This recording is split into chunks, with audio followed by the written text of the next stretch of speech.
Hello दोस्तों, आपका स्वागत है हमारे यूट्यूब चैनल ऑलवेज नहीं यूट्यूब पर। तो मेरे भाई, आज हम पढ़ेंगे क्लास 10 भारतीय भवन ज्योग्राफी से अध्याय नंबर 1 है, जिनका नाम है प्राकृतिक संसाधन। इसके छठा अध्याय है, जिनका नाम है ऊर्जा या शक्ति संसाधन। यानी ऐसे समझिए तो अध्याय नंबर 6, जिनका नाम है ऊर्जा और या शक्ति संसाधन। ऊर्जा संसाधन कहिए या शक्ति संसाधन कहिए। चलिए, अब इन्हीं के बारे में हम लोग आज विस्तार से चर्चा करेंगे। देखिए, प्राचीन काल से ही हम लोग ऊर्जा के बारे में विस्तार से हम लोग उपयोग के बारे में सोचते आ रहे हैं, और धीरे धीरे और सारे परिवर्तन हुए हैं। और आज हम लोग परमाणु शक्ति के रूप में प्रयोग कर रहे हैं। हमारे देश में जो परमाणु शक्तियाँ हैं, उसका भी बहुत ज़्यादा प्रयोग होने लगी। कैसे कैसे हम लोग विस्तार से उपयोग किए, इसके अलावा हमारे देश में किन किन साधनों का और सारे उपयोग हैं, इन्हीं सब के बारे में विस्तार से चर्चा करेंगे। तो चलते हैं हम लोग अपने क्लास की तरफ।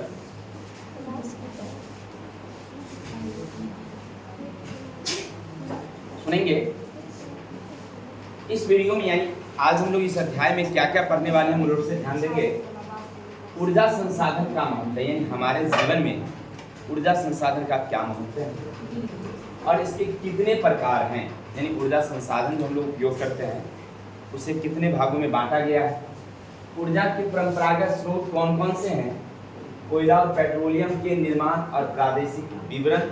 साथ ही ऊर्जा के जो गैर परंपरागत स्रोत हैं, जैसे सौर ऊर्जा है, पवन ऊर्जा है, चाहे भूमिगत ऊर्जा की बात करें, समुद्रीय ऊर्जा, ज्वारीय ऊर्जा, इन सारे ऊर्जा के बारे में हम लोग विस्तार से चर्चा इसमें करेंगे। तो चलते हैं, सबसे पहले हम लोग पढ़ते हैं कि ऊर्जा संसाधन का हमारे जीवन में क्या महत्व है। अब गौर करिए कि पहले मानव जो थे ना, अपने शारीरिक कार्यों को करने के लिए अपने शारीरिक बल को ही काम करते थे। यानी कि कहने का अर्थ है कि हम अपने जीवन के जितने भी कार्य होते थे, उन सारे कार्यों को करने के लिए पेशीय बल, शारीरिक बल का उपयोग करते थे। इसी से हमारा काम चल जाता था। लेकिन धीरे धीरे क्या हुआ कि हम अपने बलों को थोड़ा सा कम प्रयोग करना शुरू किए, और उसके जगह पर हमने पशु का उपयोग करना शुरू किया। जैसे मान लीजिए, पहले हम लोग पैदल अपनी यात्रा कर लेते थे, लेकिन अब यात्रा करने के लिए अब हम अपने आप को पैदल चलाना कम, अब घोड़े गाड़ी, बैलगाड़ी का उपयोग करना हमने शुरू किया, यानी पशु बल का उपयोग किया। पहले खेत को निराई करनी, कमैनी करनी होती थी, या तामना होता था, जोतना होता था, तो कुदाल से हम लोग काम कर लेते थे, लेकिन अब पशु से हम लोग उपयोग करना शुरू किया। चलिए, धीरे धीरे हमने पशु का उपयोग किया। इसके बाद उसमें हमने परिवर्तन करना शुरू किया।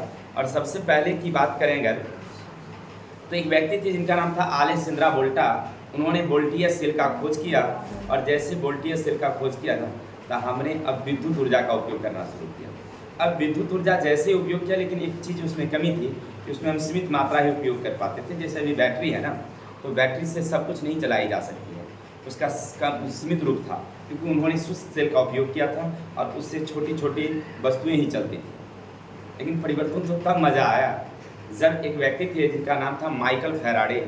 उन्होंने विद्युत मोटर का खोज कर दिया, और जैसे विद्युत मोटर की खोज हुई, समझिए तो हमारी जो विद्युत ऊर्जा थी उसमें तो पंख लग गई। तेजी से हमने अनेक अनेक सी वस्तुएं निर्माण की। और सबसे पहले अमेरिका के एक वैज्ञानिक थे जिनका नाम था एडिसन। उन्होंने बल्ब का आविष्कार कर दिया, और बल्ब का जैसे आविष्कार हुआ, समझिए हम लोग और तेज़ी से परिवर्तन लाए। और अमेरिका के एक और व्यक्ति थे जिनका नाम था बेंजामिन फ्रैंकलिन। उन्होंने सबसे पहले क्या किया, विद्युत का खोज कर दिया। और जैसी विद्युत खोज हुई, कोयले से विद्युत, फिर जल विद्युत, फिर पवन ऊर्जा, ऐसे करके हम लोग विद्युत की ओर चलने लगे। लेकिन सबसे बड़ी बात क्या हुआ कि हम लोग आज तक जो निर्भर थे ना, वो खास करके हम लोग किस चीज़ पर निर्भर करते थे, तो जितने भी परंपरागत स्रोत हैं ना, उन्हीं पर निर्भर करते थे। जैसे कोयला से हम लोग बिजली तैयार करते थे, पेट्रोलियम से बिजली तैयार करते थे। अब सबसे बड़ी बात, समस्या क्या हुआ कि हमारी आबादी बढ़ने लगी, और ये जितने भी परंपरागत स्रोत थे उसके भंडार एक सीमित मात्रा में है। जैसे हम लोग सुनते हैं कि कोयला हमारे यहाँ सीमित मात्रा में 40-50 वर्षों में समाप्त हो जाएगी। पेट्रोलियम है, वो भी हमारे यहाँ सीमित मात्रा में है। अगर नई खोज ना हो तो आने वाले समय में 25-30 वर्षों में सारी पेट्रोलियम खत्म हो जाएगी। जैसे प्राकृतिक गैस की बात कर लीजिए, जिससे आप लोग खाना बना रहे हैं या गाड़ियाँ चल रही है, ऐसे हमारे देश में भंडार पर्याप्त है, लेकिन फिर भी एक अनुमानतः ऐसा लगाया गया है कि जहाँ से हम अभी उपयोग कर रहे हैं, अगर उसके अलावे और कोई भंडार उपयोग ना हो तो 30 वर्षों बाद हमारा भंडार समाप्त हो ही जाएगा। अब चलिए, बड़ी समस्या, विकट समस्या हो गई कि भाई आने वाले 30 वर्षों के बाद, 40 वर्षों के बाद तो हमें तो ऊर्जा संकट की स्थिति देखने को मिल सकती थी। इसलिए हमने क्या किया, ऊर्जा के वैकल्पिक स्रोत की ओर ध्यान दिया कि चलो भाई कुछ नई ऊर्जा स्रोत आ जाए तो इसकी भी बचत हो जाएगी जो परंपरागत हैं, और साथ साथ ऊर्जा संकट कभी हमें हो ही ना, इसलिए हमने गैर परंपरागत स्रोत का उपयोग करना शुरू कर दिया। अच्छा, इससे एक समझ में आया कि जो हमारे ऊर्जा संसाधन है ये तो हमारे जीवन के लिए बहुत जरूरी है, क्योंकि इसके बिना तो हम रह ही नहीं सकते। चाहे अब कहीं यात्रा करनी हो तो या अन्य प्रकार के कार्य को करना हो, हमें क्या चाहिए, ऊर्जा चाहिए, शक्ति चाहिए। इसके बिना तो हमारा जीवन चल नहीं सकता। अगर सोचिए, गौर करके देखना, कभी पहले हम लोग बचपन में हुआ करते थे ना, फिर रात में अगर आधे घंटे के लिए, 15 मिनट के लिए जैसे बिजली बल्ब जलती थी, पूरे टोले में ना एकदम शोर हो जाता था कि विद्युत आई, बड़ी खुशी होती थी, बड़ी लहर। रात की बात, दिन में तो रहता था, कम से कम 4-5 घंटे रह ही जाती थी, लेकिन रात में अक्सर ना गायब ही रहती थी, रहती थी नहीं। कभी आधा घंटे के लिए आ गया तो बड़ा मन खुश, रात में सो के उठते थे तो देखते बल्ब जल रहा है तो बड़ा मन खुश होता था कि चलो विद्युत आई ही है। अच्छा, ठीक हुआ। इसके बाद क्या हुआ, अब देखिए, दिन भर, रात भर विद्युत रहती है, शायद कटता भी नहीं है। अगर कट भी जाए आधे घंटे के लिए, अगर गायब हो जाए तो लगता है कि पूरे गांव में हाहाकार मच गया कि विद्युत है ही नहीं, विद्युत है ही नहीं। ये स्थिति आ गई है। अब समस्या क्या है कि हम लोग एक दिन भी बिना विद्युत का नहीं रह सकते, चाहे जो भी कारण से हो, चाहे हमारे मोबाइल चार्ज के लिए हो या अन्य प्रकार के उपकरण चलाने के लिए हो। एक दिन अगर विद्युत ना रहे तो समझिए पूरे गाँव में हाहाकार मच जाता है कि भाई विद्युत नहीं है। चलिए, जो भी है, कहने का अर्थ है कि हम लोग बिना ऊर्जा संसाधन का रह नहीं सकते। लेकिन ऊर्जा संसाधन तो अभी आप देख रहे थे कि हमने इसको 2 भागों में बांट दिया, एक परंपरागत और एक गैर परंपरागत। चलिए, बहुत अच्छी बात है। अब अगर आपसे कोई पूछे कि ऊर्जा स्रोत यानी ऊर्जा के संसाधन को कितने भागों में बांटा गया है, 2 भागों में, लेकिन किसके आधार पर, तो याद रखेंगे समाप्ति के आधार पर। किसके आधार पर, समाप्ति के आधार पर उसे कितने भागों में बांटा गया है, 2 भागों में।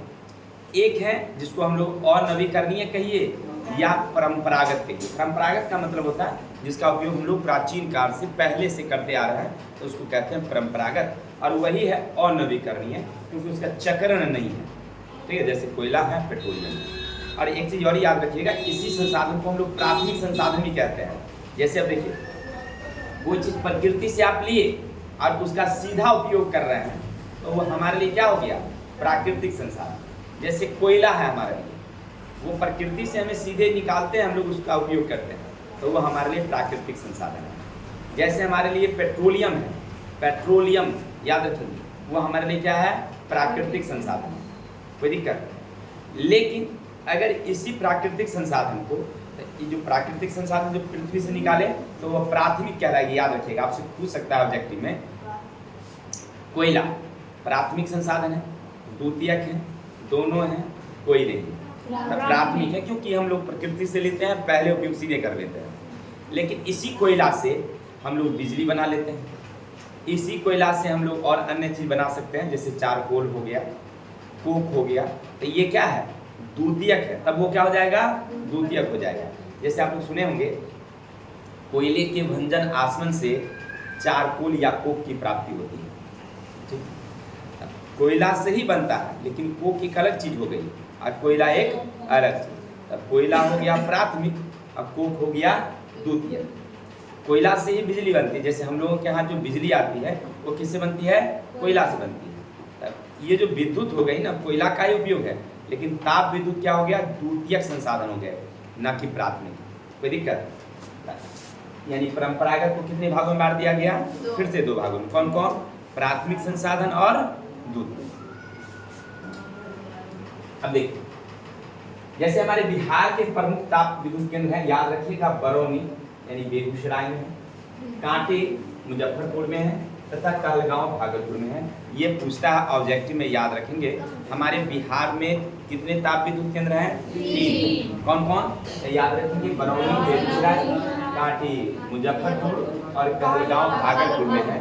ये 3 हमारे बिहार के ताप विद्युत केंद्र हैं जहाँ से कोयला से हम लोग बिजली तैयार करते हैं। इसके अलावा हम लोग पिछले अध्याय में पढ़े थे जल विद्युत तैयार कर रहे हैं, जैसे सोन नदी घाटी परियोजना, गंडक परियोजना, और दूसरा हमारा कौन सा ये, इसको रिहंद भी कह सकते हैं, और एक कोशी नदी घाटी परियोजना।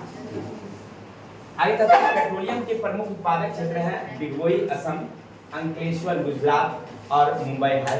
यानी ये जो परंपरागत ऊर्जा स्रोत हैं ये, इसके बारे में हम लोग विस्तार से आगे भी चर्चा करेंगे, लेकिन फिलहाल समझिए कि पेट्रोलियम हमारे देश में कहाँ से निकाली जाती है। तो एक है डिगबोई असम में, दूसरा है अंकलेश्वर जो गुजरात में पड़ती है, और एक मुंबई है जो है मुंबई में है। इसके बारे में हम लोग विस्तार से सबके बारे में पढ़ेंगे, लेकिन आगे चलिए तो समझ गए आप लोग। अगला है, हम जिस ऊर्जा स्रोत पर निर्भर करते हैं वो आने वाले दिनों में समाप्त तो हो जाएगी क्योंकि इसका भंडार सीमित है। भविष्य में ऊर्जा संकट न हो इसलिए हम लोग वैकल्पिक स्रोत में लगे हुए हैं। यानी आपसे यहाँ एक क्वेश्चन सब्जेक्टिव में बड़ा इंपॉर्टेंट है, वो पूछता है आपसे कि हम लोग ऊर्जा के वैकल्पिक स्रोत की खोज में क्यों लगे हुए हैं। यानी ऊर्जा जो हम लोग परंपरागत कर रहे थे उपयोग, तो उसके जगह पर गैर परंपरागत लाने की क्या जरूरत थी, क्या, जबकि कितना सुरक्षित हम लोग उपयोग कर रहे हैं, नहीं कर रहे हैं। इसके बावजूद भी हम लोग नए नए ऊर्जा संसाधन की खोज कर रहे हैं। इसका कारण क्या है कि जो परंपरागत है उसका भंडार सीमित है, आने वाले समय में वो क्या हो जाएगी, समाप्त हो जाएगी। तो ऐसी स्थिति में ऊर्जा संकट की स्थिति हमारे यहाँ हो सकती है। तो इससे बचने के लिए, यानी जब खत्म हो जाएगा तब सोचेंगे कि पहले से व्यवस्था करके रखेंगे। तब पहले से व्यवस्था करेंगे, जैसे भोज में सब लोग आ जाए तब भात चढ़ावेंगे, तो पहले से देख लेंगे कि कितने लोग आ रहे हैं, उसके हिसाब से तैयार करके रखेंगे ना। तो ये क्या हमारा ऊर्जा का वैकल्पिक स्रोत में हम लगे हुए हैं ताकि ऊर्जा संकट न हो। अब चलिए, नवीकरणीय या गैर परंपरागत स्रोत, यानी वैसे स्रोत जिसका हम लोग अभी उपयोग नहीं कर रहे हैं पर्याप्त रूप से, लेकिन इस पर हम लोग ध्यान दे रहे हैं, इसका चक्रण कर सकते हैं, यह कभी समाप्त होने वाली नहीं है और धीरे धीरे हम लोग इसके उत्पादन में क्या कर रहे हैं, बढ़ोतरी कर रहे हैं। तो ऐसे स्रोत क्या कहलाते हैं हमारे, गैर परंपरागत, जिनमें है पवन ऊर्जा है, सौर ऊर्जा है, भूतापीय ऊर्जा है, ज्वारीय ऊर्जा है। इस सब के बारे में भी विस्तार से आगे चर्चा होगी, लेकिन समझ गए। तो ऊर्जा संसाधन को कितने भाग में बांटा गया, 2, एक था परंपरागत और एक था गैर परंपरागत। तब परंपरागत को फिर कितने भागों में, 2 भागों में, एक प्राथमिक और एक द्वितीय। आगे है प्राथमिक और द्वितीय की बात चर्चा करेंगे। चलिए, प्राथमिक समझ गए, द्वितीय समझ गए। आगे है हमारे देश के प्रमुख जल विद्युत केंद्र, याद रखें, जैसे तिलैया है, पंचेत है, मैथेन है, कोयना है, ये सब हम लोग पढ़े थे। इसके अलावा कोशी नदी घाटी परियोजना भी पढ़े थे हम लोग, दामोदर, रिहंद, सोन, सतलज इत्यादि भी हम लोग विस्तार से उसमें चर्चा किए थे पिछले वाले चैप्टर में। और हमारे देश के कुछ आणविक केंद्र हैं जहां पर हम लोग परमाणु से विद्युत तैयार करते हैं, जैसे यूरेनियम, थोरियम, प्लेटिनियम, रेडियम, ऐसे जो हमारे परमाणु है ना, इन सब से हम लोग विद्युत तैयार करते हैं, जिनमें प्रमुख केंद्र है तारापुर, ट्रामे मुंबई में, रावतभाटा राजस्थान, करतम चेन्नई तमिलनाडु और नरोला उत्तर प्रदेश में। ऐसे हमारे भारत में कुल 7 परमाणु विद्युत केंद्र है, जिसका भी चर्चा हम लोग आगे विस्तार से करने वाले हैं। तो हम लोग पढ़ रहे थे कि हमारे देश में जो गैर परंपरागत स्रोत हैं और जो परंपरागत स्रोत हैं, इनके बारे में लोग विस्तार से चर्चा। अब चलते हैं हम लोग ऊर्जा के परंपरागत स्रोत, ठीक है, समझिएगा। यहाँ से हम लोग part by part, line by line चलेंगे। क्या ऊर्जा की जो परंपरागत स्रोत है, जिनमें प्रमुख है कोयला। पहला क्या हमारी, कोयला। कोयला मंत्रालय के अनुसार, यानी हमारे देश में कोयला जो है उसको एक अलग विभाग रखा गया है, इसका नाम है कोयला मंत्रालय। उनके अनुसार भारत में 2012 तक 1200 मीटर की गहराई में जाकर के हमने कुल कोयला भंडार निकाला है, तो पता चला है कि 293.49 अरब टन आंका गया है। यानी हमारे भारत में कोयला का भंडार कितना है, तो याद रखिए 293.49 अरब टन, जिनमें 99% कोयला जो है वो गोंडवाना समूह का कोयला है। याद रखिएगा, हमारे देश में 99% कोयला गोंडवाना समूह का। अब सबसे बड़ी बात, खुशी की बात यह है कि हमारे देश की जितनी कोयलाएं हैं वो सबसे उत्तम कोटि का कोयला है। गोंडवाना समूह का कोयला बड़ा उत्तम कोटि का कोयला। अब जिनका निर्माण 20 करोड़ वर्ष पहले हुआ, तो यहाँ से एक ऑब्जेक्टिव क्वेश्चन पूछता कि हमारे देश में जो कोयला गोंडवाना समूह का कोयला है उसका निर्माण कितना वर्ष पहले हुआ, 20 करोड़। अब आपको वहां पर घुमाने फिराने के लिए लिख देगा 20 करोड़ वर्ष, 20 लाख वर्ष, 20 वर्ष ऐसे करके, है ना। तो घूम फिर के तक कहाँ जाएंगे हम लोग? 20 करोड़ वर्ष हो जाएगा, याद रखिएगा। किसी को दिक्कत? इसके जो प्रमुख क्षेत्र हैं तो झारखंड है, पश्चिम बंगाल है, आंध्र प्रदेश है, मध्य प्रदेश है, उड़ीसा है। ये सब राज्य में जो पाई जाती है ना कोयला, वो किस समूह का है? गोंडवाना। अब दूसरा हमारा कोयला है जिनमें 1% कोयला ही रह गया है, वो तृतीय युगीन कोयला है। तृतीय युगीन कोयला कितना है? 1%। गोंडवाना है 99%। तृतीय युगीन कितना? मात्र 1%, अरे बहुत कम। अगर खराब किस्म का कोयला अगर हमारे देश में है वो भी है कितना? बहुत कम। जिसका निर्माण कब हुआ है तो याद रखेंगे 5.5 करोड़ वर्ष पहले, लेकिन वो है 20 करोड़ वर्ष पहले, और ये कितना है? 5.5। अब इनका जो भंडार है वो कहाँ है? जो हमारी पूर्वी राज्य हैं जैसे मेघालय है, असम है, अरुणाचल प्रदेश है, नागालैंड है, और जम्मू कश्मीर में जो कोयला पाई जाती है वो तृतीय युगीन कोयला। अच्छा, कोयला का निर्माण पृथ्वी में कैसे हुआ है इस सब लोगों को जानकारी है, इसे बताने की जरूरत क्या? किसी को दिक्कत है क्या? कैसे हुआ कोयला का निर्माण? प्राचीन काल में पेड़ पौधे धरातल के नीचे क्या हो गए? क्या? यही धीरे धीरे सरते सरते क्या बन गया? कोयला के रूप परिवर्तित ले लिया। अच्छा, एक चीज और कभी कभी हमें समझ में नहीं आता है सर, प्राचीन काल में तो कोयला क्या झारखंड में खाली पेड़ पौधा था, हमारा बिहार में नहीं था। यहाँ भी था पेड़। अच्छा चलिए, बिहार में तो अपना समस्तीपुर जिला में, अपना मुजफ्फरपुर जिला में क्या प्राचीन काल में पेड़ पौधा नहीं था? अभी इतना है, उस साल में नहीं था, उस साल में भी होगा। यहाँ काहे नहीं बना? सब झारखंड में काहे बन गया?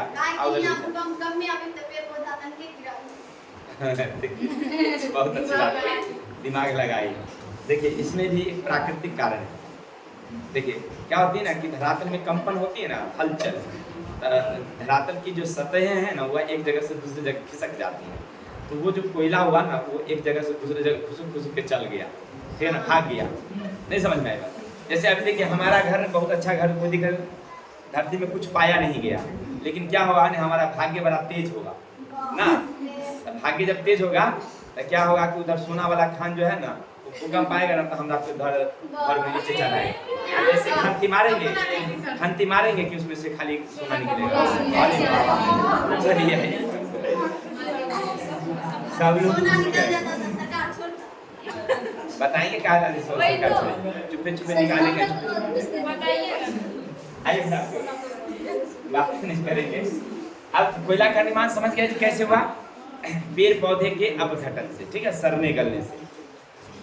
अब कोयला के प्रकार हमारे देश में जितने कोयला है ना, ऐसी किताब तो 3 ही प्रकार कह रही है, लेकिन हम लोग कितना भाग में बांटते हैं उसको? 4 भाग में। किताब में भी लिखा है 4, लेकिन मूल रूप से बांटा हुआ 3 भाग में। तब कोयला के कितने भाग? 4। लेकिन किसके आधार पर? कार्बन की उपस्थिति के आधार पर, माने किस कोयला में कितने कार्बन है ना, तो इसके आधार पर कोयला को कितने भागों में बांटा गया? 4। अच्छा, कौन कौन बांटा गया रे भाई? तो सबसे नंबर 1 है एंथ्रासाइट। सबसे नंबर 1 पर कौन है भाई? एंथ्रासाइट। अब एंथ्रासाइट अब सब्जेक्टिव में पूछेगा सबसे उत्तम कोटि का कोयला कौन? एंथ्रासाइट। अच्छा काहे लगी? इसलिए क्योंकि उसमें जो कार्बन होता है ना 80 से 90 तक रहता है, 90% तक रहता है, यानी 80% से ज्यादा। जलती है तो धुआं कम, उष्मा ज्यादा, इसलिए उसको उत्तम कोटि का कोयला हम लोग मानते हैं। और सौभाग्य की बात ये है कि भारत में ई कोई क्वालिटी का जो कोयला है वो पूरा भंडार भरल है, माने अच्छा क्वालिटी का कोयला हमारे यहाँ उसका भंडार पूरा है। चलिए इसलिए इसका नाम रखा गया कुकिंग कोयला। क्या कहते हैं सुन लोग? अच्छा तो कोई पूछ दे अगर कुकिंग कोयला किसे कहते हैं बता देंगे? अच्छा काहे लगी? धुआं कम देती है, उष्मा। अच्छा धुआं ज्यादा देगी तो क्या होगा? अरे प्रदूषण को तो गोली मारो, हमारा सब खाना जो है ना धुआं हो जाएगा, नहीं हो जाएगा। धुआं का मतलब बदबू करने लगता है, धुआं से भी हमारा भोजन बनते समय क्या हो जाती है? बदबू करने लगती है। भोजन बनेगा अच्छा।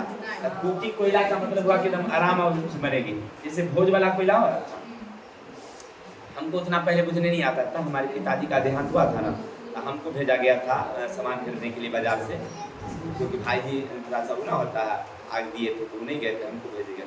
तो कोयला लाने के लिए हमको कहा गया था, तो हमको ना दुकानदार ठग लिया, हमको बुझने नहीं आया, ठीक है ना। तो हम जिंदा वाला कोयला ले लिए, ठीक है ना। उसको सोचना चाहिए कि घूस के लिए ले रहा है तो देना चाहिए ऐसा, तो जिंदा वाला कोयला दे दिया। तो फिर बाद में कोयला हम लोग मंगवाए। देखिए वो कोयला होता है जो आता है ना मार्केट से, तो चिमनी उमनी में प्रयोग होता है, तो जब जलता है तो बहुत धुआं देता है, ठीक है ना। एक होता है देखिएगा जहाँ कोयला बेचता है वहाँ ढेर लगा देगा पहले, उसको पहले आग लगा देगा, तो उसमें ना थोड़ा थोड़ा उसका जब धुआं निकल जाएगा तो फिर पानी से बुझा देता है, तो उसको फिर तब वो बेचता है, तो वो ले जाता है चाय वाला, भोज वाला कोयला ले जाता था, ठीक है ना। अब तो बहुत कम उसका प्रयोग करता है, तो गैस से प्रयोग करते हैं। तो फिर बाद में मंगवाया गया, क्योंकि हमको बुझने नहीं आया तो हम मंगवा ले लिए वही वाला, वो देख ही दिया वो दुकानदार वैसा, या दुकानदार की गलती समझिए चाहे हमारी गलती समझिए, नहीं आई बात। तो कहने का अर्थ है कि ये धुआं नहीं देती है, इसीलिए हम इसको क्या कहते हैं, कुटी कोयला। चलिए दूसरा किस्म का कोयला, इसका नाम है बिटुमिनस। तो पहला कौन था, एंथ्रासाइट, और दूसरा कौन है, बिटुमिनस। इसमें कार्बन की मात्रा ना 60 से 80% है। ये घरेलू ईंधन के रूप में थोड़ा मोड़ा प्रयोग किया जाता है, अच्छा किस्म का नहीं है लेकिन है। तीसरा हमारा लिग्नाइट। लिग्नाइट में 50 से 60 के बीच में रहता है कार्बन, बहुत कम मात्रा में, और आधा आधा समझिए, 50% का मतलब क्या, आधा आधा। जलती है तो ऊष्मा कम देती है और धुआं ज्यादा। और सबसे घटिया किस्म का आपसे पूछेगा कि सबसे निम्न कोटि का कोयला कौन, पीट। पीट का मतलब उसमें कार्बन की मात्रा 30% से कम, यानी 50 से भी कम रहता है। अब कोयला को कितने भागों में बांटे, कौन कौन, बिटुमिनस, लिग्नाइट और पीट। कोयला समझ गया कि हमारे देश में कितना भंडार है, कौन कौन क्षेत्र हैं, तृतीय युगीन और गोंडवाना। फिर आपने देखा कोयला का निर्माण की प्रक्रिया, और साथ साथ देखा आपने कोयले के प्रकार। अब आगे चलते हैं, कोयला के प्रादेशिक विवरण, यानी हमारे भारतवर्ष में कोयला तो कई राज्यों में, लेकिन कुछ राज्यों का हमने यहाँ चर्चा किया है, बाकी आप किताब से ले लेंगे, लेकिन फिलहाल जो मुख्य है उसको देखिए। देखिए सबसे ज्यादा हमारे देश में कोयला का जो कुल भंडार है वह 27% है। कहाँ, झारखंड। झारखंड में कोयला का कितना भंडार, 27%। अब इसके उत्पादन की जो भागीदारी है वह मात्र 20%, यानी हम लोग झारखंड से कोयला जो उत्पन्न करते हैं वो कितना करते हैं, 20%। पूरे देश का कोयला उत्पन्न में 20% उसका हिस्सा।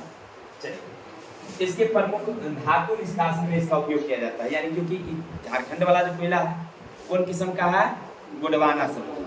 तब गोंडवाना समूह है तो उत्तम कोटि का है, ज़्यादा ऊष्मा देती है, एंथ्रासाइट किस्म का है। तो इस सब कोयला को हम लोग किस में ले जाते हैं, धातु शोधन में। जैसे आप लोग देखे सुने होंगे कि लोहा के मुख्य अयस्क कौन है, अब उसको जब हम निष्कर्षण करते हैं, लोहा निकालते हैं, तो हेमाटाइट के चूर्ण में चूना पत्थर और कोक मिला करके तब उसको बात्या भट्टी में ऊपर से नीचे गिराई जाती है, जहाँ तापमान लगभग 2600 डिग्री हो जाती है। तब जाकर के उसमें से जो लोहा होता है वो पिघल जाता है, पिघल के नली से बाहर निकल जाती है, वहाँ से ढालुआ लोहा और पिटुआ लोहा प्राप्त करते हैं।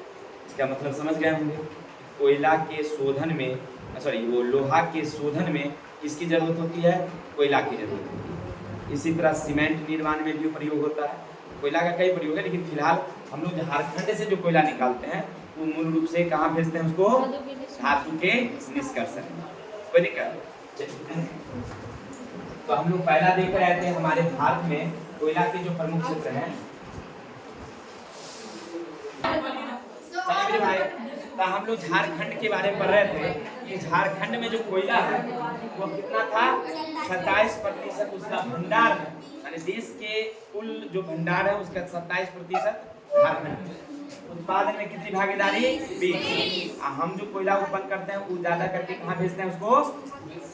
चलिए इसके प्रमुख जो क्षेत्र है, यानी कोयला उत्पादन का जो केंद्र है वो हमारी झारखंड का हो गया झरिया, गिरिडीह, धनबाद, बोकारो, ये सब उसके प्रमुख केंद्र है जहाँ से हम लोग कोयला निकालते हैं। चलिए दूसरा हमारा है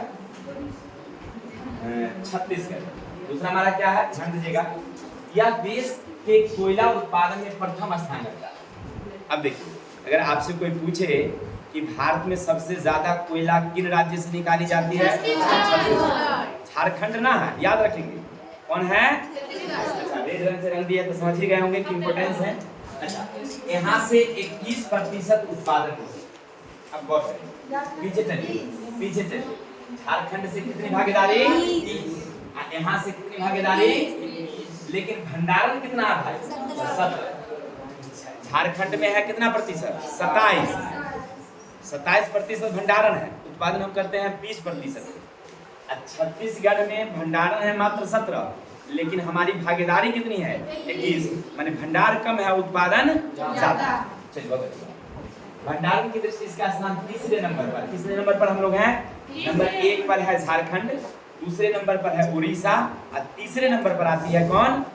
अच्छा, अब यहाँ से ऑब्जेक्टिव आपको क्लियर हो गया होगा कि भंडारण के क्षेत्र में कौन राज्य आगे?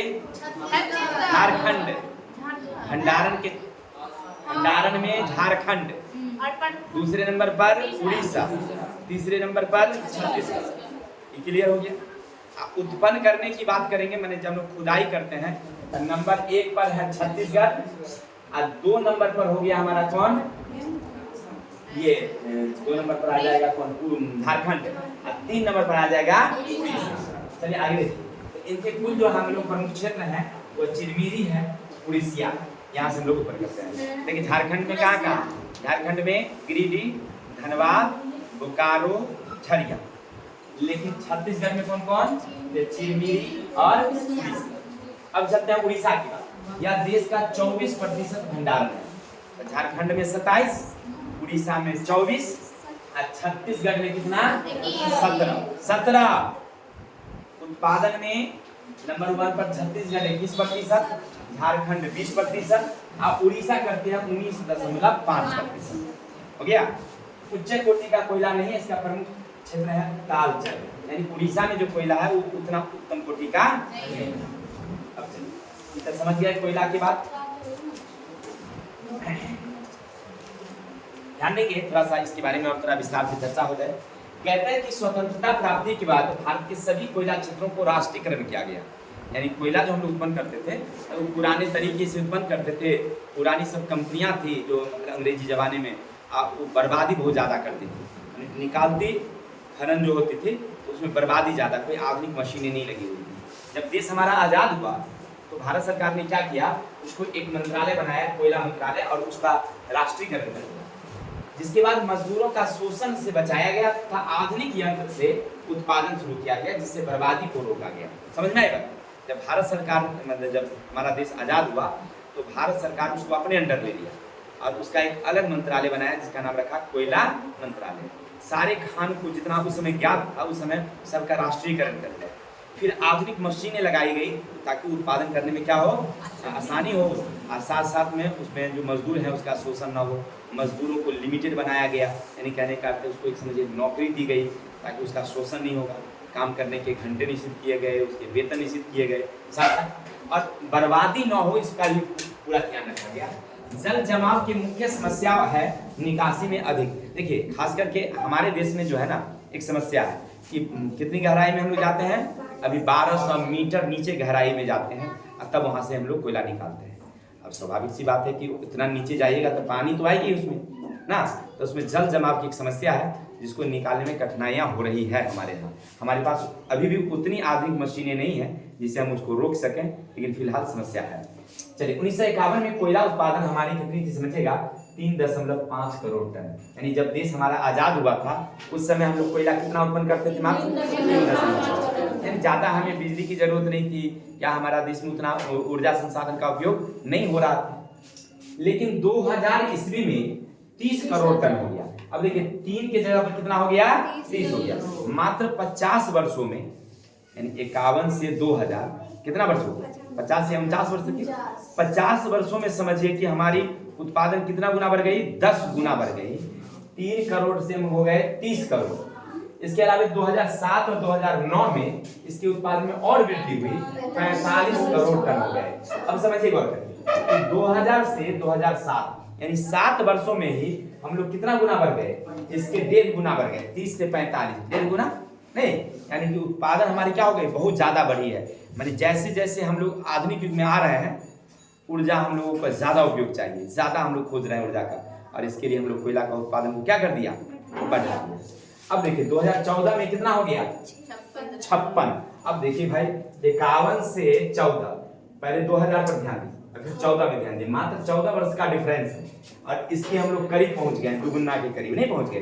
30 दूना 60, मतलब ये 50 वर्ष में हम लोग गए तब ज्यादा नहीं वृद्धि, लेकिन ये 2000 से 2014 14 वर्ष में हम लोग कोयला के उत्पादन में क्या कर दिए हैं, दोगुना लगभग वृद्धि कर दी है ना, यानी बहुत ज्यादा हमारे यहाँ ऊर्जा की जरूरत हो रही है, ऐसा महसूस हो रहा है। ये उत्पादन हमको ये बता रहा है कि हमारे देश में ऊर्जा का बहुत ज्यादा जरूरत है, इसका उपयोग बढ़ता जा रहा है।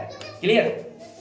अब चलते हैं, अब कोयला उत्पादन भारत सरकार खुद ले ली है और सार्वजनिक क्षेत्र में कोयला के विकास निगम की स्थापना की गई, जैसे अभी हमने बताया है। कोयला मंत्रालय जो है वो अब कोयला का उत्पन्न खुद करती है, माने कि अपने से नहीं खोलते, मजदूर को सबको एक निश्चित वेतन देकर के काम करवा रही है। किसी को दिक्कत, तब कोयला की कहानी हमारी खत्म। अब चलते हैं थोड़ा सा कोयला का हम लोग व्यापार किसके साथ करते हैं और इसका क्या क्या उपयोग है इसके बारे में थोड़ा सा। देखिए देश में कुल उत्पादन का 2/3 विद्युत उत्पन्न में समाप्त हो जाती है, यानी हम लोग जितना कोयला उत्पन्न करते हैं ना, जैसे अभी हम लोग 2014 में कितना किए, 46.5 करोड़ टन हम लोग क्या किए, उत्पन्न किए। देखिए लिखा हुआ था कितना, 56.6 करोड़ टन हमने उत्पन्न किया कि ना 2014 में। अब इसका 2/3 कर दीजिए, 2/3 का मतलब लगभग 40 करोड़ टन।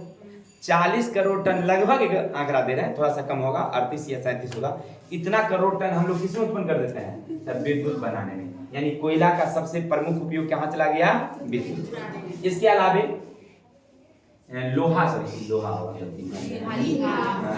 इस्पात में, जैसे अभी हमने बताया कि हमारे देश में जो लोहा बनाई जाती है तो उसके निर्माण में भी हम लोग इसका उपयोग करते हैं, तो 10% उसमें चली जाती है। इसके अलावा सीमेंट उद्योग में कितना प्रतिशत है, 4, और रसायन उद्योग में कितना प्रतिशत है, 1। इसलिए याद रखिएगा, आपसे पूछ सकता है कि कोयला के निर्माण में कहाँ कितना उपयोग, 2/3 विद्युत उत्पन्न करने में, लोहा इस्पात में कितना, ये इम्पोर्टेंस नहीं है लेकिन ध्यान रखिएगा। सीमेंट निर्माण में कितना, 4, और रसायन उद्योग में कितना, 1% उपयोग किया जाता है। चलिए इतना समझ गए। अब आ गया, जैसे सीमेंट आप लोग प्रयोग करते होंगे घर में, तो उसमें देखिएगा काला काला दिखाई पड़ता है, वो क्या है, कोयला ही है। सीमेंट जो हम लोग घर में प्रयोग करते हैं। कोयला को काला हीरा भी कहा जाता है, नोट याद रखिएगा, आपसे पूछेगा काला हीरा किसे कहा जाता है, अच्छा क्यों कहते हैं, एक क्वेश्चन हो बन सकता है ना कि कोयला को काला हीरा क्यों कहते हैं। हाँ देखिए, एक तो काला है भाई, क्या काला में बड़ा गुणवान है ना, कितना उपयोगी हमारे यहाँ। कोई जरूरी नहीं कि काले लोग खराब होते हैं, क्या और गोरे लोग अच्छे होते हैं, क्या। इसीलिए देखिए द्रक्षा का मन कितना खुश हो गया, हम तो खले हैं, हमरा जो है कितना बड़ाई हो रहा है। चलिए ध्यान दीजिए, तो हम लोग पढ़ रहे थे, कोयला को हम लोग काला हीरा इसलिए कहते हैं क्योंकि वह ज्यादा गुणवान होती है और हमारे लिए बहुत ही, चलिए हाँ होता है, चलिए होता है, होती नहीं होता। और इसका उपयोग हमारे जीवन में बहुत ज्यादा है। अच्छा कोयला अगर नहीं रहेगा तो हमारे देश में काम चलेगा भाई, ये नहीं, बिजली नहीं बनेगा। जानते हैं अभी जितने भी ताप विद्युत, पूरे देश की बात अगर करेंगे, आगे देखिएगा ना बताएंगे, जितने हम लोग ताप विद्युत तैयार करते हैं उनमें सबसे ज्यादा कोयला से ही तैयार करते हैं। जैसे परमाणु से कम 7 गुना, ये बिजली वाला जो जल विद्युत है उससे कम, और सौर ऊर्जा पवन ऊर्जा तो बिल्कुल ही नगण्य है, एकदम 0 पर हम लोग आउट है ना। सबसे ज्यादा हम लोग पूरे भारत की बात करेंगे तो सबसे ज्यादा कोयला पर, कोयला का ज्यादा महत्व नहीं हुआ, इसलिए इसको क्या बोलते हैं हम लोग, काला है। क्वेश्चन पूछता है, ध्यान रखिएगा। अब चलते हैं, हम लोग पड़ोसी देश के साथ बेचते भी हैं, ज्यादा दूसरे देश को नहीं देते हैं। बांग्लादेश है, म्यांमार है, श्रीलंका है, सिंगापुर है, जापान है, इन सारे देशों को कोलकाता बंदरगाह से हम लोग भेजते हैं। तो याद रखिएगा व्यापार किसके साथ, पड़ोसिया देश, Bangladesh, Myanmar, Sri Lanka, Singapore, Japan, ये बगल वाले जो देश है ना, उन सारे देशों को देते हैं। और कहाँ से भेजते हैं, तो कोलकाता बंदरगाह से। किसी को डाउट, जापान हुआ जी ना, ज्ञान में सबसे आगे है, अक्ल बुद्धि उसके पास ज्यादा है। हमारे यहाँ से ले जाता है लोहा, एल्युमिनियम, तांबा, अच्छा चीज बना के हमारे यहाँ दे जाता है सस्ता में। कोई भी यंत्र, जैसे अपने मोबाइल है ना, मोबाइल का वजन कितना होगा, कोई भी मोबाइल का 200 ग्राम होगा। जैसे अपना एक मोबाइल है तो कितना वजन होगा इसका, 200 ग्राम। अरे ये मोबाइल हमारा 200 ग्राम है, तो 180 ग्राम हो 200 ग्राम हो, चलिए 200 ग्राम अगर लोहा हो, एल्यूमिनियम हो, तांबा हो, तो ज़्यादा से ज़्यादा कितना उसका कीमत होगी? अभी 1000 रुपये तांबा होगा नहीं, तो 1000 रुपये से 100 ग्राम का कितना हुआ? 100, और 200 ग्राम का 200, 1000 रुपये किलो से 100 ग्राम का 100 हुआ, तो 200 ग्राम का 200 होगा नहीं। चलिए थोड़ा सा और को खास चीज इसमें होगा तो 500 रखिए कीमत, लेकिन दिया है 25,000। किसका लिया है? जापान का नहीं, अकेले का पैसा लिया। अब तपना होता, देखो एक चीज ना हम गौर किए, एक जगह हम बैठे हुए थे तो ना जो होता है भुट्टा होता है, भुट्टा तो सुनते हैं मकई का बाली, ऐसे मार्केट में जो ऐसे बिकता है वो 5 रुपये बाली बिकता है, लेकिन उसी को आग में तपा देता है तो उसका कीमत हो जाता है 20 रुपया। तो हमने गौर किया कि अरे भाई आग में तपने के बाद इसकी कीमत क्या हो गई? बढ़ गई। समझ रहे हैं आप लोग भी तपिएगा तो कीमत बढ़ेगी, ना तपिएगा कीमत नहीं बढ़ेगी। अब आग में झिड़कने की जरूरत नहीं है, पढ़ने लिखने की जरूरत है, ठीक है? सभी लोगों, जितने बच्चे हैं सभी, आप लोग नहीं हैं। देखिए लड़कियां क्या पीछे रह रही है, वो आगे। चलिए वो खाना बनाने वाला कपड़े में बताइए, देखो सबको ऐसे देखिए ना, सुनिए गौर करके देखिए। हमारी बड़ी वाली मौसी का ना पुतौह है नांगर, अब थोड़ी सी नांगर है, वो अभी स्कूल का हेड मास्टर है, एक स्कूल की हेड मास्टर नहीं है, तो हमारी भाभी लगेगी मौसी थी। अब देखिए उनकी वेतन तकरीबन नहीं होगा, दिल्ली में है तो ना होगा तो 90,000 से तो कम होगा ही नहीं। चलिए उनकी एक बेटी और एक बेटा है, और दोनों मैक्स कंपनी में दोनों में नौकरी है, तो बेटी का 97,000 वेतन है और बेटा का 90,000 वेतन है। अब समझ लीजिए बेटी पहले से नौकरी कर रही है और बेटा बाद में गया है, मैंने बेटी बड़ी थी तो वो पहले नौकरी की है और बाद में उसी कंपनी में इसको लिया है, तो ये बाद में गया है। और उनके बेटा है वो छोटे मतलब चचेरा लगेगा, तो वो अभी निकाला है नीट वाला, अभी डॉक्टरी का उसका उनमें बहाल हो जाएगा, ऐसे बंगाल में। चलिए तो कहने का अर्थ है कि अब देखिए उनके घर में नौकरी में चला गया, जो 90,000 का वेतन उठाएगा चूल्हे लोगों जाएगा क्या जरूरत है? वो तो उसके यहाँ आएगी गाय, अपना काम करेगी, चलिए आइए तो कहने का अर्थ है कि तपिए काम करेगा। अब चलते हैं किताब पे, खनिज तेल या पेट्रोलियम। अभी कोयला की कहानी खत्म हुई, अब खनिज तेल चलिए। भारत में खनिज तेल के भंडार में वृद्धि देखने को मिल रही है। 1960 के दशक में 17 करोड़ टन मापा गया था भंडार, वहीं 1980 के दशक में तो 75,000 करोड़ टन मापा गया। अब समझ में आई बातें कि देखिए हमारे यहाँ उत्पादन की तो बात छोड़ दीजिए, फिलहाल समझिए भंडारण में जब देश हमारा आजाद हुआ था उस समय की अगर बात करेंगे तो उस समय ना हमारे यहाँ मात्र कितना था? 17 करोड़ टन मापा गया कि हमारे देश में इतने ही पेट्रोलियम है। अच्छा, इसके बाद धीरे धीरे हम लोग खोज जारी रखे कि भाई औरों कहीं मिल जाए, तो खोजते खोजते ना हमको पता चला तो कुल मिला करके 75,000 करोड़ टन मापा गया। देखो क्या 75 करोड़ 90 अरे उतना नहीं, वो अब देखिए करोड़ 75 करोड़ टन हुआ है। अब इसका मतलब है, समझिएगा, इसका मतलब है कि कहीं ना कहीं नया खोज हुआ है। पहले केवल ये असम के डिगबोई में केवल पता हमको, जब देश हमारा आजाद हुआ था ना तो उससे पहले, देश की आज़ादी से पहले हम लोग असम के डिगबोई में ही केवल करते थे, लेकिन बाद में हम लोग गुजरात के खंभात की खाड़ी और अंकलेश्वर से उत्पन्न की। उसके बाद फिर से हम लोग निकालना शुरू कर दिए, कहाँ से? महाराष्ट्र के मुंबई हाई से। अब वर्तमान में देखिए गोदावरी और कृष्णा नदी के जो डेल्टाई प्रदेश है वहाँ से मिल गया है। उत्तर प्रदेश से पंजाब तक का एक खनिज तेल की पट्टी मिली है, वहाँ से उत्पन्न किया जा रहा है ना। ऐसे करके फिर मतलब असम की तरफ में भी अंडमान निकोबार लक्षद्वीप से नहीं, ऐसे भंडार का पता चला है। अभी सब जगह से हम उत्पन्न नहीं कर रहे हैं, लेकिन धीरे धीरे उत्पन्न करेंगे। फिलहाल समझिए कि हमारे देश में जो खनिज तेल है उसका उत्पादन भंडार में तेजी से वृद्धि हुई है, और आने वाले समय में और कहीं हो जाए, मिल जाए, ये आशा है कि और मिलेंगे। चलते हैं आगे।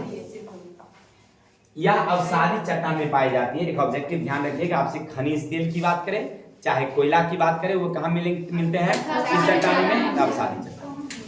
अच्छा, अब इसका उपयोग वाहन चलाने में, विद्युत प्राप्त करने में और कृत्रिम रेशा जैसे रेयॉन है, नायलॉन है, सिंथेटिक एक्रिलिक, ये सब रेशा जो है ना उसको प्राप्त करने में किसका उपयोग किया जाता है? पेट्रोलियम का, कोयला का, पेट्रोलियम का।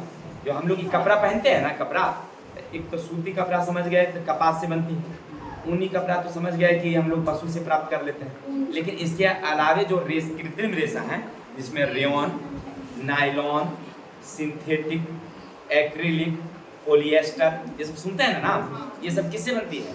तो याद रखिएगा जो पेट्रोलियम है इससे। इसके अलावे जितने जो हम लोग वो जो चमकाने वाली चीज लाते हैं ना, पुट्टी उट्टी जो आता है लेडीज वाला, तो वो सब के कहाँ से लाते हैं हम लोग? सब पेट्रोलियम से। कहाँ से लाते हैं हम लोग? पेट्रोलियम से। अब सुनिए ना, बताते हैं, सब बताएंगे। अब चलते हैं कोयला तथा पेट्रोलियम की तुलना। देखिए कोयला और पेट्रोलियम की तुलना में अगर गौर करेंगे तो एक चीज हमको समझ में आता है। एक क्वेश्चन यहाँ से कि आपसे पूछेगा कि कोयला का उपयोग कमते जा रहा है, अब पेट्रोलियम का उपयोग बढ़ते जा रहा है। नहीं, कैसे? देखिए सबसे पहले ना हम लोग रेलगाड़ी चलाते थे कौन चीज से? कोयला से। अब छोड़ के चलाने लगे डीजल से, यानी पेट्रोलियम से। अब पेट्रोलियम से छोड़ के आप चले गए हैं किस पर? विद्युत पर। नहीं चले गए। ठीक उसी तरह से अगर बात करेंगे पहले और सारे कामों में, जैसे खाना बनाने के लिए देखेंगे चाय की दुकानों में, भोज में सब कोयला का उपयोग, अब सब प्रयोग बंद हो गया है। सब पेट्रोलियम का उपयोग ज़्यादा करने लगे हैं और गैस का उपयोग ज़्यादा करने लगे हैं। तो गैस भी पेट्रोलियम का ही उपयोग है। जैसे हम लोग पेट्रोलियम है ना, जब उसको शोधन करते हैं तो 8 चीज़ मिलता है: पैराफिमोन, एस्फाल्ट, स्नेहक तेल, ईंधन तेल, डीजल, किरोसिन, पेट्रोल और प्राकृतिक गैस, यानी यही जो हम लोग एलपीजी गैस कहते हैं, ये एलपीजी गैस हम लोग वहाँ से प्राप्त करते हैं। ठीक है, तो ध्यान देंगे। तो ये आप जो प्रयोग करते हैं वो भी पेट्रोलियम ही उत्पाद है। जो सिलेंडर में भर के खाना बनाते हैं ना, वो कौन उत्पाद है? पेट्रोलियम उत्पाद है। तो हम लोग वहाँ से प्राप्त कर लेते हैं। इसका उपयोग ज़्यादा हो गया, क्यों? कोयला का उपयोग हो गया कम, क्यों? चलिए सुनिएगा। पेट्रोलियम विभिन्न स्थानों पर उपलब्ध है, जबकि कोयला सभी जगह उपलब्ध नहीं। पेट्रोलियम लगभग अब सब जगह उपलब्ध है। अब जैसे आपने एनएस से शुरू करिए ना, तो 10 जगह पेट्रोल पंप मिल जाएगी, नहीं मिल जाएगी? कोयला का सब जगह उपलब्धता नहीं। ये आसानी से प्राप्त किया जा सकता है, आसानी से प्राप्त किया जा सकता है। पाइपलाइन द्वारा भी परिवहन किया जा सकता है। कोयला को पाइपलाइन में परिवहन करेंगे, पाइप पे रख देंगे, धक्का देंगे कि जाके कहीं ना कहीं फंस जाएगी क्या? लेकिन पेट्रोलियम को आसाम में पाइप में रखते हैं, अब बिहार के बरौनी में निकाल लेते हैं। हाँ, गुजरात में खंभात की खाड़ी में पाइप में रखते हैं, महाराष्ट्र के मुंबई में, यानी महाराष्ट्र मुंबई ट्राम्बे में जाकर के निकाल लेते हैं। कितना देखिए, मैंने एक जगह रखते हैं और 4 राज्य बाद 5 राज्य बाद जाकर के निकाल लेते हैं। कोयला होगा क्या? चलिए, इसके अलावा इसके वितरण पेट्रोल पंप द्वारा आसानी से किया जा सकता है। और इसके इंजन भी क्या होते हैं? हल्के होते हैं। कोयला के इंजन क्या होगा? जैसे कल हम लोग पढ़े थे, कोयला का इंजन भारी भारी होगा। अब मान लीजिए अपना मोटरसाइकिल से अगर जाना होगा तो बगल में वो ट्रैक्टर का डाला लगाना होगा, काय लगी? कोयला ले जाने के लिए, झोंकते जाने के लिए वो रखना होगा लेबर को, एक आदमी चढ़ के जाएगा। कैसे होगा भाई? मोटरसाइकिल डीजल वाला पेट्रोल वाला क्या हो गया? इतनी वो इंजन रहता है, इतनी वो टंकी में भर देते हैं, चल जाते हैं। अच्छा, घर में नहीं, पहले घर में जो खाना बनती थी लकड़ी से, तो क्या होता था? 1 रूम 2 रूम रखना पड़ता था। किसके लिए? जलावन के लिए। लोग मरैया वरैया बना करके रखते थे उसमें रखने के। अब कौन रखता है? बहुत कम। 1 सिलेंडर लाइए, एक परिवार के लिए 1 सिलेंडर जो है 1 महीने का वो चला देता है, कम से कम। सामान्यतः 1 महीना चल ही जाती है। किसी को घर में 22 दिन 25 दिन, ज़्यादा परिवार है या ज़्यादा यूज करता है तब, कम यूज करता है तो कम से कम 1 महीना, कम से कम परिवार के लिए। जिसके घर में 5 लोग हैं उनके लिए 1 महीने का वो है ईंधन। वो घर के कोना में रख दीजिए, कोई गंदगी नहीं, कुछ नहीं, आराम से साफ सफाई में। कितना आसान है। कोई आदमी का नाम 1 महीना का ईंधन लेने चल जाएगा। लकड़ी जाएगा कम से कम, एक टाइम का लकड़ी 5 किलो, तो दोनों टाइम का 10 किलो। हाँ, एक टाइम 5 किलो की लकड़ी तब चलती थी ना, तब खाना बन जाती है। हाँ, सही बता रहे हैं। 5 किलो लग जाती है, या 5 किलो नहीं, 4 किलो रखिए क्या? 4 किलो रखिए तो दोनों टाइम का कितना 8 किलो। अब महीने के हिसाब से चलेंगे तो 8 3 24, 2.5 कुंटल हमारा खाना उठेगा। और सिलेंडर तो हम लोग गुरकाइयों को ले चल जाते हैं कि भाई एक डाल दो। तो कहने का अर्थ है कि कोयला क्या है, एक भारी भरकम चीज है, जलने पर अवशेष देती है, धुआं देती है, इसके इंजन बड़े बड़े होते हैं, सब जगह उपलब्ध नहीं है, पाइपलाइन की सुविधाएं इसमें नहीं है। लेकिन पेट्रोलियम में सब कुछ हमारे लिए अनुकूल है, 1 महीने का हो 2 महीने का आसानी से उपलब्ध हो जाती है। साथ ही साथ इसमें किसी तरह का प्रदूषण नहीं है ना, भारी भरकम इंजन नहीं है, पाइपलाइन की सुविधा है, इसलिए कोयला का उपयोग कम रहा है और पेट्रोलियम का उपयोग बढ़ा है। याद रखिएगा, क्वेश्चन पूछता है एग्जाम में बराबर। अच्छा नोट, कोयला के कमी है लेकिन कोयला में विद्युत उत्पन्न करने की क्षमता है, इसलिए इसको कहते हैं हम लोग काला हीरा। लेकिन पेट्रोलियम की गुणवत्ता के कारण इसको कहते हैं द्रवित सोना। अब समझिए बउआ, कोयला हीरा है, पेट्रोलियम सोना है, इसकी कीमत ज्यादा है, कीमत तो उसी का ज्यादा है नहीं है, लेकिन चलिए जो भी है, लेकिन उपयोग आसानी से हम लोग किसका कर रहे हैं। आगे भारत के खनिज, सुनिए भारत में खनिज क्षेत्र कहाँ माने कि जो हम लोग पेट्रोलियम है, पेट्रोलियम हमारे देश में कहाँ पाई जाती है, तो चलते हैं उसके बारे में चलते हैं। नंबर 1 पहला हमारा असम। 1980 से पहले यानी 1980 तक हमको एक को पता था, असम के डिगबोई। पहले मात्र असम के डिगबोई क्षेत्र, जगह का नाम है लखीमपुर। इसका विस्तार उत्तर पूर्वी भाग से आरंभ होकर दक्षिण में कच्छार की और अराकन की विशाल पहाड़ी तक लगा। माने हमारे यहाँ सबसे पहले अंग्रेजी शासन काल थी, तो उस समय एक असम के डिगबोई में एक तेल का खान प्राप्त हुआ, ठीक है। तब पता चला, तो वह कहाँ पता चला, डिगबोई क्षेत्र उसका नाम है लखीमपुर जिला है। उसका विस्तार उत्तर पूर्वी भाग से लेकर दक्षिण में कच्छार और अराकन की लुसाई पहाड़ी तक फैला हुआ। 1921 में जब ये पता चला था तो बर्मा कंपनी को इसको दिया गया, क्योंकि उस समय अंग्रेजी सरकार थी, तो वो किस कंपनी को दे दी, बर्मा कंपनी। बर्मा देश की जो कंपनी थी, नाम से ये बर्मा कंपनी थी, तो उसको दे दी और वो निष्कासन शुरू कर दिया। और 1933 में पहली बार कुआं खोदा गया। अब समझिए पता कब चला, 1921 में। अगर आपसे कोई पूछे कि असम के डिगबोई क्षेत्र का जो तेल क्षेत्र था उसका पता कब चला, 1921। अब उसके बाद बर्मा कंपनी को दिया गया, वो काम करना शुरू किया, यंत्र संत्र लगाते रहा अपना, है ना, बनाते बनाते उसको पहली बार सफलता कब मिली, 1933 में पहला कुआं खोदा। और इसके बाद वहां से बहुत सारे कुआं खोदे गए, एक ही नहीं, उसके बाद कई खोले गए, लेकिन पहला खोदा गया कब, 1933। तेल परिष्करण के लिए इसको कहाँ भेजा जाता है, याद रखिएगा, डिगबोई तेल शोधक कारखाना। वहां से जो तेल निकलती है ना, वो कहाँ भेजा जाता है, डिगबोई। चलिए, इसके अलावे बरौनी में तेल यहीं से आता है। आपसे पूछेगा कि बरौनी में तेल कहाँ से आती है, असम के डिगबोई से।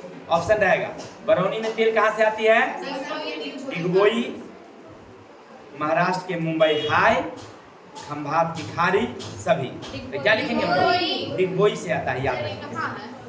कौन सी, असम है ना, असम राज्य में। भारत के नक्शा में नहीं देखे हैं, देखिए भारत का मैप देखिए, और ये जो दिख रहा है यहाँ पर असम है राज्य, ठीक है ना। चलिए क्लियर हो गया। अब आगे चलते हैं, सुनिएगा, बातें नहीं करें। दूसरा हमारा है गुजरात। स्वतंत्रता प्राप्ति के बाद गुजरात राज्य में तेल की कई कुआं, जैसे खंभात, अंकलेश्वर क्षेत्र में, बड़ोदरा, अहमदाबाद, लूनज, कई और नाम है, उस जगह पर कुआं खोदा गया और वहां से खनन शुरू हो गया। यानी कि सबसे पहले हम लोग स्वतंत्रता से पहले 1921 में कहाँ खोदे, असम के डिगबोई हैं, पहला वहाँ तो पहला कुआं खोदा, खोज हुई थी 1921 में। 1921 में पता चल गया कि यहाँ पर तेल है तो ये कम किसको दिया गया, बर्मा कंपनी को दिया गया। तो उसको मशीन उशीन लगाने में टाइम न लगता है भाई, ऐसे तो नहीं गए चापाकल वाला तो नहीं है कि बॉडी गार्ड निकाल लिए, ऐसा तो नहीं था। तो उसको मशीन लगा, और उस जमाने में उतनी तकनीक नहीं थी अपने देश में, तो धीरे धीरे काम किया। अब देखिए ना आगे कैसे 21 साल में हम लोग काम करना शुरू कर देते हैं, ठीक है। और उसके बाद हमारे देश के आज़ादी के बाद गुजरात में, बड़ोदरा में, अहमदाबाद में, लूनज में कई तेल के कुएं खोदे गए हैं और वहां से उत्पन्न किया जाता है। अब वहां से जो तेल निकलती है वह कोयली तेल शोधक कारखाना में भेजा जाता है। कहाँ भेजा जाता है? याद रखिए, आपसे पूछेगा कि गुजरात के जो तेल शोधक है, माने सॉरी तेल जो निकलती है यानी पेट्रोलियम, वो शोधन के लिए कहाँ भेजी जाती है? कोयली। इसके अलावा मुंबई का जो सबसे बड़ी है ट्राम्बे, ठीक है ना, वहां पर भी तेल शोधक कारखाना है। मुंबई के ट्राम्बे में यहीं से भेजा जाता है। कहाँ से? गुजरात से। असम से भेजा जाता है कहाँ? बरौनी, ठीक है। हाँ, इसके मथुरा में भी भेजा जाता है। याद रखिए, उत्तर प्रदेश में मथुरा में वो तेल शोधक कारखाना है, तो वहाँ भी असम से ही आती है। लेकिन हमसे वो नहीं पूछता है क्योंकि हमारे राज्य की बात नहीं है, इसीलिए हम उसकी चर्चा नहीं किए थे। लेकिन मुंबई वाला पूछता है तो याद रखिएगा, मुंबई के ट्राम्बे में कहाँ से आती है? गुजरात से आती है। अब आगे चलते हैं, जो हमारा दूसरा तेल शोधक कारखाना है, जो तेल क्षेत्र है, 1973 में मुंबई द्वीप के निकट तेल का पता चला। देखिए, मुंबई द्वीप के निकट या बॉम्बे हाई के नाम से प्रसिद्ध है, 176 किलोमीटर दूर समुद्र के। आपसे यहाँ ऑब्जेक्टिव पूछेगा, याद रखिएगा, समुद्र में कितने हम लोग मतलब समुद्र तट से यानी कि जो हमारी सीमा है उससे कितने अंदर गए हैं? तब मिला 176 किलोमीटर। सौभाग्य ठीक था, अगर तनका और आगे बढ़ जाते, दूसरा पार कर जाते तो वो तेल हमारा नहीं होता, किसका हो जाता? अंतर्राष्ट्रीय का हो जाता, नहीं हो जाता। लेकिन अभी 176 पर जाकर के क्या मिल गया हमारे यहाँ? पेट्रोलियम। पूरा मंच उंच लगा के अच्छा से तब जो है वहाँ पर मंच मतलब क्या? तेल शोधक पानी में समुद्र में बनाया गया है, कितनी मेहनत से बनाया होगा समझिए। लेकिन देखिए, सौभाग्य की बात देखिए, कितना हमारा ज्ञान आगे बढ़ गया है। 1973 में पता चला और 1974 में हम लोग पहली बार उत्पन्न कर दिए। मात्र एक वर्षों में एकदम आधुनिक यंत्र द्वारा हम लोग वहाँ पर लगा दिए, अब फटाफट हम लोग उत्पादन करना शुरू कर दिए। तो आपसे पूछेगा कि महाराष्ट्र मुंबई हाई, इसको सागर सम्राट भी कहते हैं, वहाँ से हम लोग खनिज तेल कब से उत्पन्न कर रहे हैं? 1974। याद रखिएगा, सन शताब्दी कब? समुद्र में कितनी नीचे गए हैं गहराई में? 176 किलोमीटर अंदर गए हैं, तब जाकर के हमको क्या मिला है? पेट्रोलियम। ठीक है, अब आगे। और आज देश का सबसे बड़ा उत्पादक बना हुआ है गोवा। तो असम में कम गया, असम में तेल क्षेत्र है, गुजरात में भी तेल क्षेत्र है, और महाराष्ट्र में भी तेल क्षेत्र है, लेकिन सबसे ज्यादा उत्पन्न कहाँ से किया जा रहा है? बम्बई। आखिर क्यों? असम से तो पहले से हम उत्पन्न कर रहे हैं, तो हमारी पहली वाली थी, ये तो हमारी तीसरी वाली है। अरे भाई, पेट्रोलियम क्षेत्र तो आप लोग उल्टा पुल्टा समझ जाते हैं। आप बताइए क्यों ऐसी बात? देखिए, इसका कारण क्या था कि भंडारण भी ज्यादा, और दूसरा नंबर क्या है कि यहाँ आधुनिक मशीन लगी हुई। तो आधुनिक मशीन देखिए, अब एक आदमी पहले से चापा कल गाड़ ले, वो अपना चला के पनिया निकाल रहा है, और हम बड़का यहाँ दमकल लगा दिए, तो दमकल से निकलेगा तो कौन ज्यादा निकालेगा? दमकल वाला निकलेगा। तो यहाँ आधुनिक मशीन लगा दी है। कहाँ? सुनिए ना, ध्यान ही नहीं देते हैं तो कहाँ पता चलेगा? आप दूसरे दुनिया में खोए हुए तब आधा भाग गए हम लोग। असम में लगाए हुए कौन चीज? चापाकल, हैंडपंप, धीरे धीरे।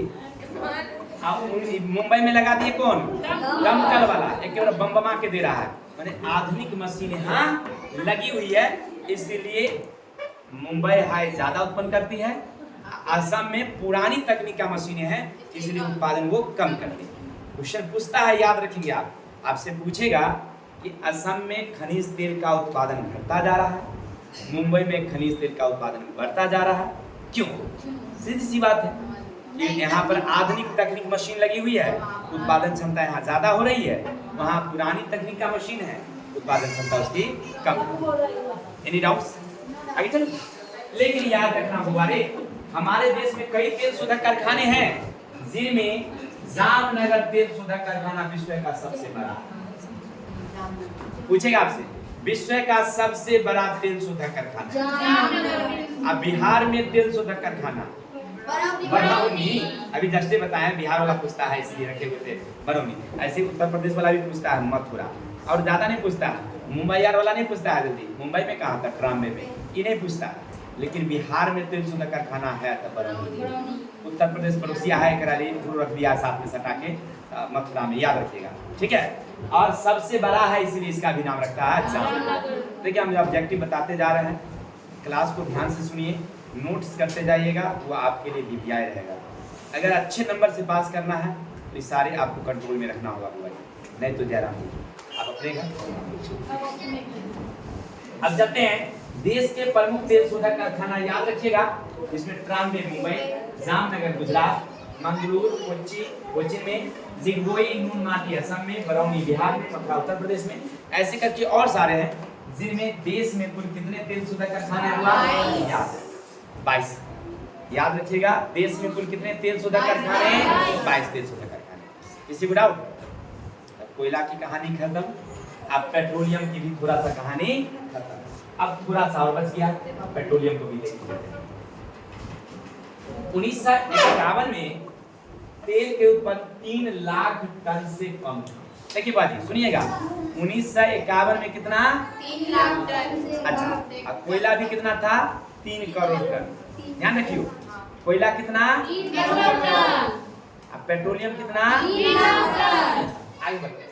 वहीं 2001 की बात करेंगे तो 3 करोड़ 19 लाख टन हो गया, यानी 3 लाख था हो गया यहाँ 3 करोड़। अच्छा, लाख और करोड़ में कितना का अंतर? कई गुना? 100 गुना अंतर होता है, 100 गुना। अब देखिए कोयला में अब गौर करिएगा तो नहीं साहब, कोयला में 50 वर्षों में कितना गुना बढ़ेगा? 10 गुना। कोयला उत्पन्न में कितना गुना? 1951 में थे हम लोग 3 करोड़ टन और 2000 में हो गए थे 30 करोड़ टन, नहीं हुए? अच्छा, 1951 में कितना थे? 3 लाख और 2001 में सेम 2000 ही रखिए, 3 करोड़ 19 लाख, 19 को गोली मारी 3 करोड़ रखिए, 3 लाख से करोड़ में चलिए तो 100 गुना की वृद्धि। अच्छा, तब कोयला में हम लोग पढ़े कितना गुना? 10 गुना। अब पेट्रोलियम में बढ़ गए कितना गुना? अच्छा, इसका मतलब है कोयला से ज्यादा पेट्रोलियम का उपयोग बढ़ रहा है, नहीं बढ़ रहा है? देखो उत्पादन से साफ साफ समझ में आ रही है। इसके बाद हम अपने उपयोग को और ज्यादा उत्पन्न करने के लिए, बर्बादी कम हो, इसलिए 1981 में आयल यानी आयल इंडिया लिमिटेड, आयल है आयल, अच्छा ऑयल है ना, ये एक संस्था बनाई गई यानी लिमिट बनाई गई और भारत सरकार ने, उसमें कोयला मंत्रालय था, इसमें हो गया आयल मंत्रालय, ठीक है ना? आयल होता है याद रखिएगा, ऑयल नहीं होता। 1951 में, अच्छा 81 में आयल जो कंपनी थी उसको बनाई गई, भारत सरकार उसको अंदर ले ली है और इसके उत्पादन को और बढ़ा रही है, क्योंकि हम लोग ना जितना उपयोग करते हैं ना, इतना उत्पन्न करने के बावजूद भी हम लोग अपने में आत्मनिर्भर नहीं है।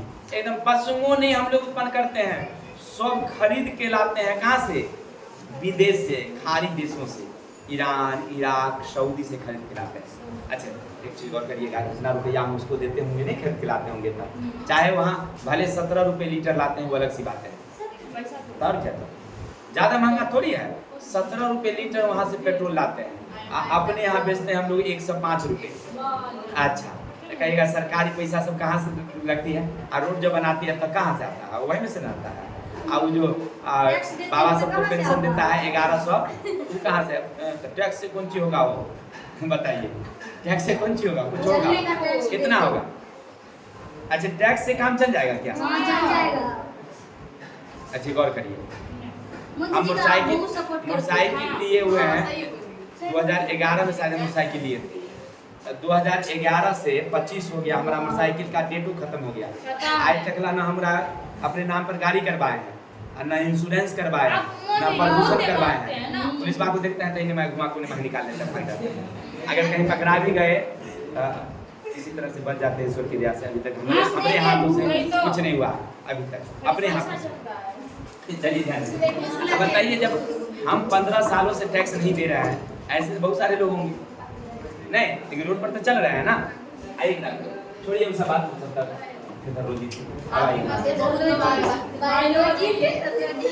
अब सुनिएगा, पेट्रोलियम के संभावित क्षेत्र, देखिए हमारे देश में पेट्रोलियम है ना, कहाँ कहाँ और है? पहले तो अभी 3 गो तो निकाल ही रहे हैं, कहाँ कहाँ से निकाल रहे हैं?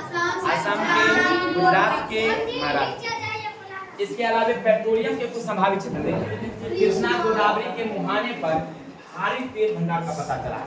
वाह, बहुत अच्छा बात, बहुत अच्छा पता चला है। अब आज लगता है कि हम लोग आत्मनिर्भर हो जाएंगे। एक रिलायंस कंपनी है, जानते होंगे, जिसको जियो उन्हीं को निकालने के लिए उसको दिया गया है, वह प्रयास में जुट गई, निकालेगी। अब निकाल भी ली होगी, अभी तक हमको पता नहीं, किताब अपडेट नहीं किया इसीलिए। उत्तर प्रदेश, हरियाणा, पंजाब और राजस्थान में पतली तेल पट्टी मिली है, जहाँ से 2009 में निकासी शुरू हो गया और 56,000 बैरल हम लोग तेल निकालते हैं। 56,000 बैरल जो है, ऐसे समझिए ना, वो रेल का नहीं बोगी देखे होंगे, रेल का बोगी एगो डब्बा इतना बड़ा जो रहता है, उसको एक बैरल कहते हैं। एक बैरल 56,000 बैरल हम लोग उत्तर प्रदेश से तेल निकाल रहे हैं, पेट्रोल। इसके अलावा गंगा ब्रह्मपुत्र मुहाने में सुंदरबन के तेल का संभावना है। गंगा ब्रह्मपुत्र मुहाना सुंदरबन में, वहाँ भी तेल का एक अनुमान लगाया गया है। इसके बाद अंडमान निकोबार द्वीप समूह और लक्षद्वीप पर भी तेल का पता चला। तो ये थे हमारे संभावित क्षेत्र। विशेष और हैं इसके, एक शॉर्ट में तो हुआ नहीं क्योंकि चैप्टर लंबा था। विशेष नेक्स्ट पार्ट कमिंग सून, यानी कि कल इसके शेष भाग आएंगे। तो आज के लिए इतनी रहने देते हैं, कल मिलते हैं नेक्स्ट वीडियो के साथ। तब तक के लिए अगर आप हमारी वीडियो देख रहे थे, अच्छा लगा हो, लाइक कमेंट शेयर करिएगा। विशेष ठीक है, और विशेष अपने भाई को विदा दीजिए, हंसते रहिए, मुस्कुराते रहिए। जय हिंद।